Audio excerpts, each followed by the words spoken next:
Hey everyone, thanks for joining me here today. The weather is just perfect these days. The sky is beautiful and the garden is waking up from a long cold winter.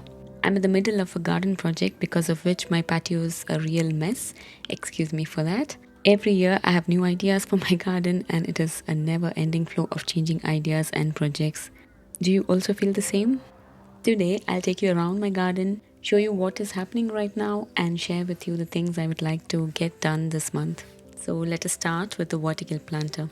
This planter has strawberries growing in them. They are all coming back after the winter, and it could really use some pruning.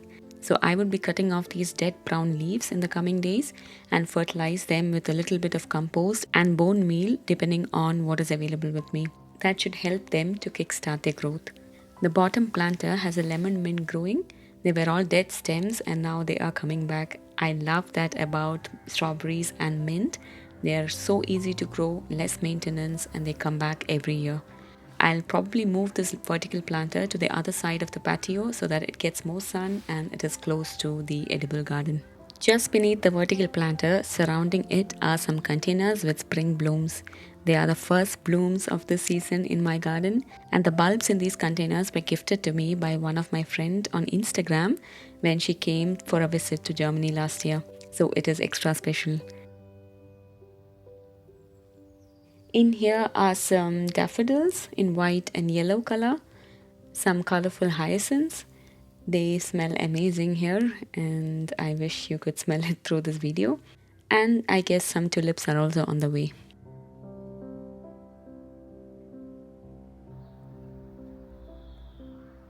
Next in a container is an azalea.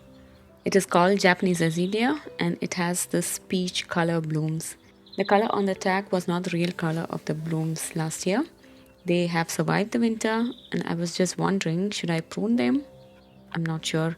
Anyway, I'll do a research and if needed, they'll be pruned. Moving on to the long planter, here are some spring blooms again. They are tulips and hyacinths which were planted in the beginning of December last year. Stay tuned for the next month garden tour. We are all in for a tulip show.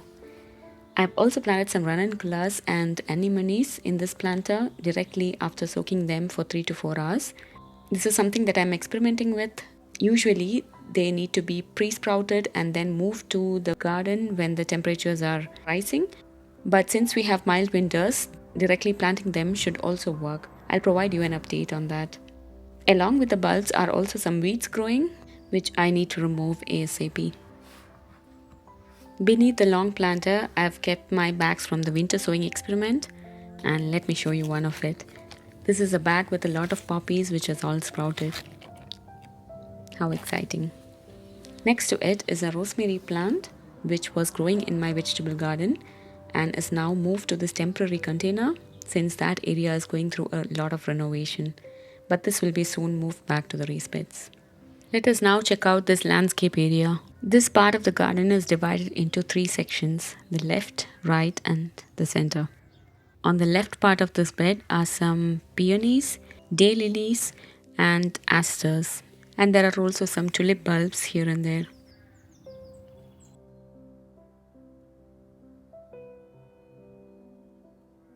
The peonies have started to sprout. I see that red sprout coming out. Always makes me happy. And they'll bloom around May. I'll also plant some dahlias after the danger of frost has passed. Moving to the center part of this landscape, I have 3 roses. A white rose, red rose and a pink rose. The white and the red ones are waking up. There are a lot of leaves that are popping out of them. Next to it is a pink rose which is not doing very well. They usually give less blooms compared to red rose and I don't see any new leaves on them by this time of the year. It seems like it is dead, so I might remove them this time and change the landscape a little bit. I would extend the left border to include the roses, leave a small gap in the middle, like the center portion where I'm planning to keep a bird bath. That would be nice to watch from the patio. On the right part of this landscape is a lavender which needs to be pruned. There are 2 hydrangeas, one pink and a white one in the back and the front. A lot of tulips and hyacinths popping out, gladiolus popping out, alliums, and there are also some voluntary poppies. There is also a clematis which I planted last fall, and I would like to train it along this tree. But I'm not sure if I pruned it too much. We'll see how that goes. We again have a rose. These are small button roses which bloom in the late June. In the container, this is a wisp hydrangea surrounded by a lot of tulips. I'm planning to move this hydrangea to the landscape as well and free up this container. Moving to the vegetable garden, which is currently undergoing a renovation right now. This was how it was looking before, and now it looks like this. The layout has changed, the height of the beds are increased. I'll make a separate video on the whole renovation. Next to the raised beds on my patio, as you see here, the wood is splitting up, and I don't think I can use these raised beds to grow vegetables anymore. Funny thing is that I had already planted some spring crops in there, like coriander, carrots, spinach, thinking that it could be repaired, but it has aged and it is better to discard them. I'll be taking out the crops and the soil to the new vegetable garden. Next to it is a container with a wisp hydrangea again, surrounded by tulip bulbs. I've hard pruned them and I can already see some new growth. The patio, as I said, is a mess, but I promise it'll look so much better once the projects are all done. I wish to place a table and a few chairs here. I'm also planning to get rid of this pallet sofa as it is so hard to clean underneath it every season. A lot of changes planned this year and I'm so excited. Share with me one project that you're working on or you're planning to work on in your garden, balcony or patio. Thank you so much for watching. Bye and take care.